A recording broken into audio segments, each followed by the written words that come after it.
नमस्कार मित्रांनो, मी आहे युवराज मोरे. आज आहे 5 मे 2024. आज मी तुमच्यासमोर आलो आहे. माझी जी काही साऊथ आफ्रिकाची ट्रिप मी 24 एप्रिलपासून ते 2 मे 2024पर्यंत केली, त्याची काही माहिती देण्यासाठी मी आलेलो आहे. मी काही प्रोफेशनल यूट्यूबर वगैरे नाही, तरी पण एक छोटासा प्रयत्न केला आहे की तुमच्यासमोर ही सर्व माहिती द्यावी. आणि हे साधारण माझ्या एक मेमरीज क्रिएट करायच्या म्हणून मी तुमच्यासमोर आलेलो आहे.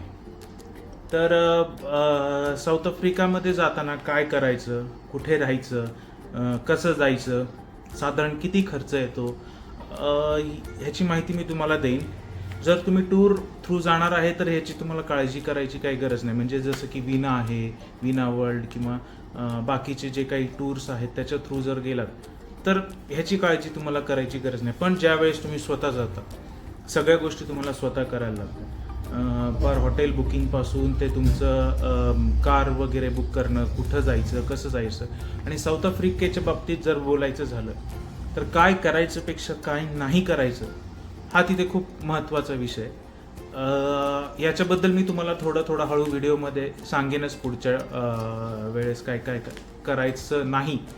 कारण की साऊथ आफ्रिकेमध्ये थोडीशी ही ज्यावेळेस तुम्ही फिरायला जाता तिथे एक साधारण गरिबी आणि श्रीमंतीमधली दरी थोडीशी मोठी असल्यामुळं क्राईमचं प्रमाण तिथं खूप जास्ती आहे. आणि त्यामुळं काही एरियाज असे आहेत साऊथ आफ्रिकेमध्ये की जिथं तुम्ही शक्यतो जाणं अवॉइड करा. आणि तुम्ही ज्यावेळेस स्वतः ही ट्रिप करणार असाल तर इथे न गेलेलंच बरं. मी हे तुम्हाला हळूहळू सांगेनच.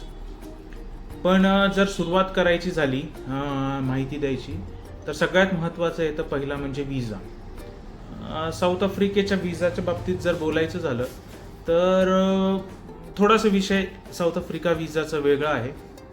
तुम्ही बाकी कंट्री बरोबर जर कम्पेअर केलं म्हणजे जसं की युरोप आहे, US आहे, सिंगापूर आहे, बाकी अजून काही कंट्रीज आहेत तर ते थोडंसं स्ट्रक्चर्ड आहे आणि साधारण 1 आठवडा 2 आठवड्यामध्ये विजा आपल्याला भेटून जातो.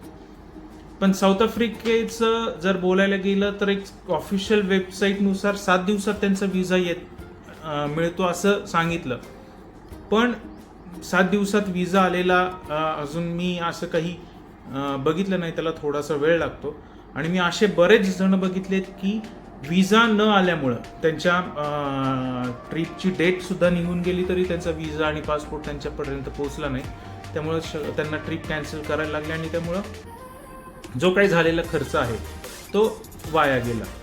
तर शक्यतो विजा ला ॲप्लिकेशन करताना एक तुम्ही हातात थोडासा टाईम ठेवून, म्हणजे माझं म्हणणं राहील की एक साधारण 1.5 महिना ते 2 महिन्याआधी शक्यतो तुम्ही साऊथ आफ्रिकेच्या विजाला अप्लाय केलेलं बरं राहील.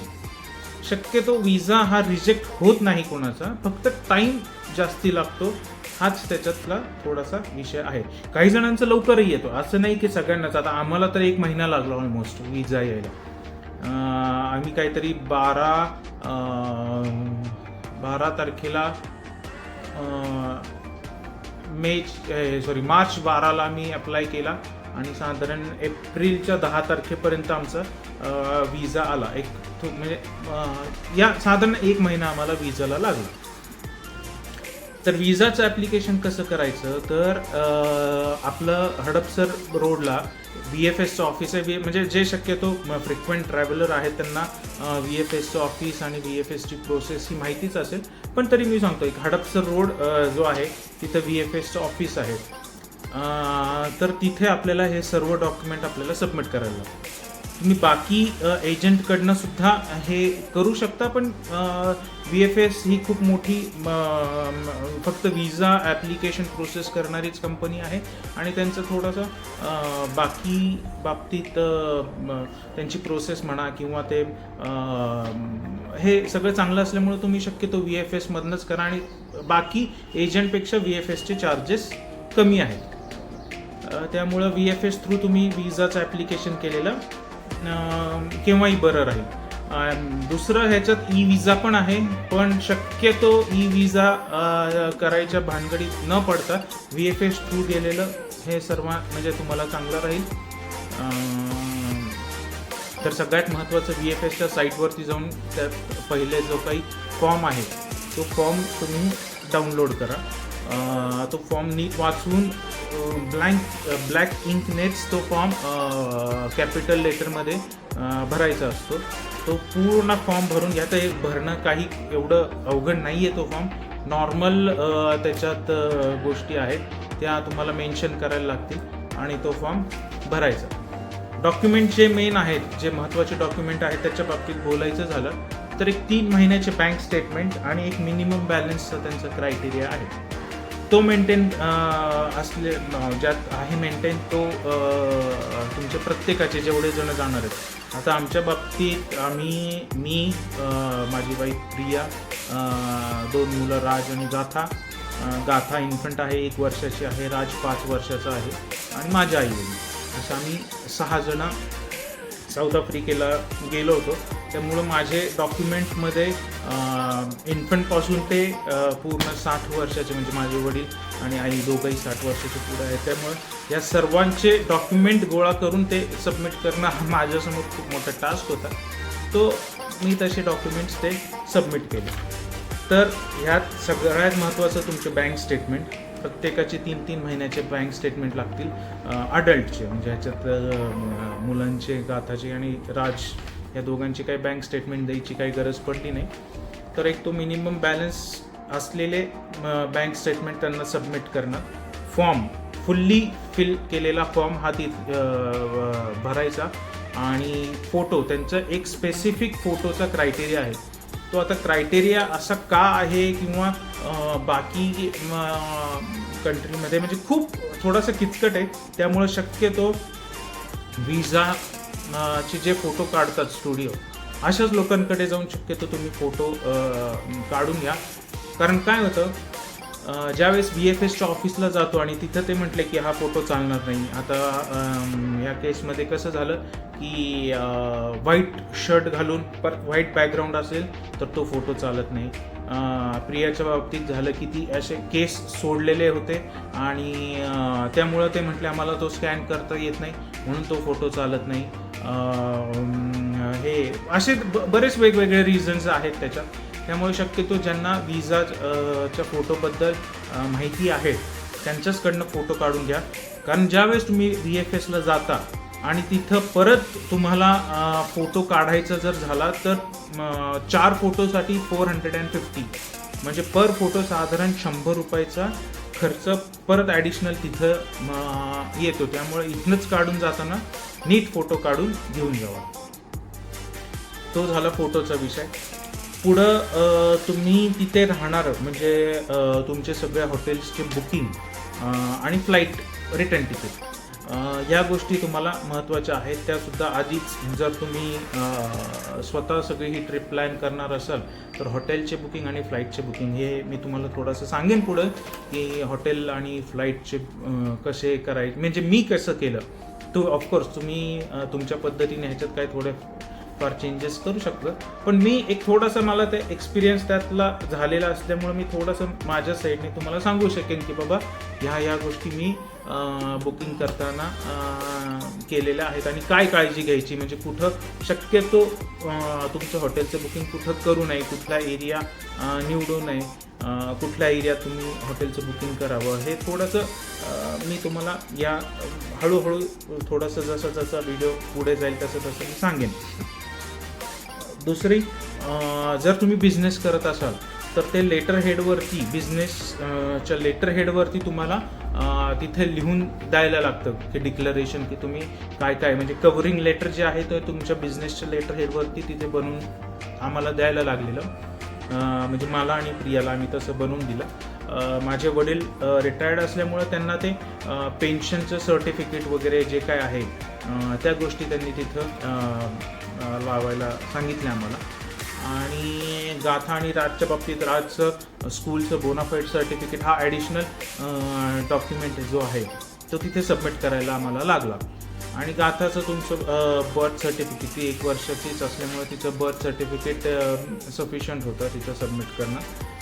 अशा तऱ्हेने हे सगळे डॉक्युमेंट आम्ही गोळा करून VFS, तुम्ही पण म्हणजे VFSला तुम्ही जसं जाताल तर तिथे तुम्हाला डॉक्युमेंटमध्ये चेकलिस्टमध्ये काय कमी आहे हे एकदा शक्यतो VFSला गेलात तुम्ही की ते सांगतील तुम्हाला की या डॉक्युमेंटमध्ये ही गोष्ट कमी आहे, तर ती नेक्स्ट टाईम येताना तेवढी भरून घेऊन यायची आणि मग तो ॲप्लिकेशन तिकडं VFSला सबमिट करायचा.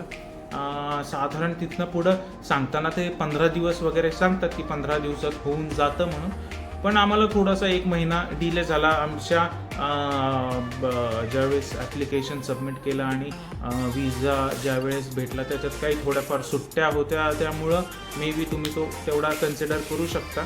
पण माझं म्हणणं राहील 1.5 महिना ते 2 महिने आधी, 1.5 महिना तरी मिनिमम तुम्ही गॅप हा ठेवा तुमच्या ट्रिपमध्ये आणि विजाच्या ॲप्लिकेशनमध्ये. खर्चाचं जर बोलायचं झालं तर साधारण 2,300 रुपये ही विजाची त्यांचं काही फी आहे ह्याची VFSची, आणि वरती एक साधारण 900 रुपये हा तुमचा कुरिअर हे त्यांच्याकडनं काही कंपल्सरी केलं आहे असं त्यांच्याकडनं आम्हाला सांगण्यात आलं, म्हणून तो 900 रुपये आणि काहीतरी 50 रुपये तुमचे SMS चार्जेस वगैरे अशी एक साधारण टोटल जी काही फी होती ती एक 3300 रुपये पर हेड अशी आम्हाला विजाची फी पडली. आणि साधारण हा जो काही ॲप्लिकेशन सबमिट केल्यानंतर तिथे फक्त जे कॉन्सुलेट जनरल आहेत तिथे पोचल्याचा फक्त तेवढाच मेसेज, म्हणजे जो काही SMS चार्जेस जे घेतात तर फक्त ते कॉन्सुलेट जनरल जे मुंबईला ऑफिस आहे साऊथ आफ्रिकन कॉन्सुलेटचं तिथं पोचणं एवढाच फक्त तुम्हाला मेसेज येतो. त्यानंतर तुम्हाला कोणीही म्हणजे VFSला जरी तुम्ही फोन केला तर विजाच्या प्रोसेसबद्दल किंवा विजाची कुठपर्यंत प्रोसेस आली आहे काय आहे हे कोणीही तुम्हाला सांगत नाही. तुम्ही VFSला फोन केला तरी तिथे एंटरटेन करत नाहीत, आणि हे कॉन्सुलेटला तर तुम्ही फोन करण्यात काही पॉईंट नसतो, ते सुद्धा तुम्हाला या गोष्टी काही सांगत नाही.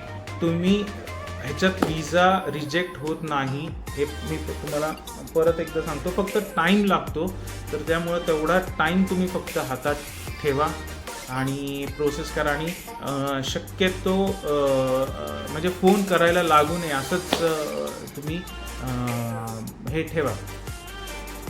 आणि ज्यावेळेस 1 महिन्यानंतर तुमचा ज्यावेळेस प्रोसेस होतो विजा त्यावेळेस तो ज्या कॉन्सुलेटकडनं परत VFSच्या मुंबईच्या ऑफिसला ते ॲप्लिकेशन आपण जे केलेलं आहे ते परत त्यांच्याकडे, म्हणजे आपण पासपोर्ट वगैरे ओरिजिनल पासपोर्ट ते घेतात आणि तो परत कॉन्सुलेटकडनं तुमचा VFSच्या ऑफिसला जातो. तेवढाच एक फक्त मेसेज येतो की your application has been processed. पण तो प्रोसेस झाला म्हणजे ॲक्सेप्ट झाला की रिजेक्ट झाला हे सुद्धा त्याच्यात काही मेन्शन होत नाही. आणि तुम्हाला ज्यावेळेस हे तुमचा पासपोर्ट ज्यावेळेस घरी येतो त्याच वेळेस तुम्हाला समजतं की हां तुमचा विजा हा ॲक्सेप्ट झालेला आहे, तुम्हाला विजा भेटलेला आहे. एक स्टिकर असतं जे तुम्ही माझ्या मते न्यूझीलंडच्या पण मागच्या माझ्या आई वडील गेलेले त्यावेळेस एक स्टिकर तुमच्या एका पेजवरती चिटकवलेलं असतं. तेवढा स्टिकर चिटकवतात म्हणजे तो तुमचा त्याच्यावरती काही फोटो नसतो, काही नसतं. नॉर्मल एक स्टिकर साऊथ आफ्रिकेचं असतं ते चिटकवलेलं असतं आणि तो विजा तुम्हाला भेटलेला आहे असं कन्सिडर होतं. हा झाला विजाचा विषय. आता पुढे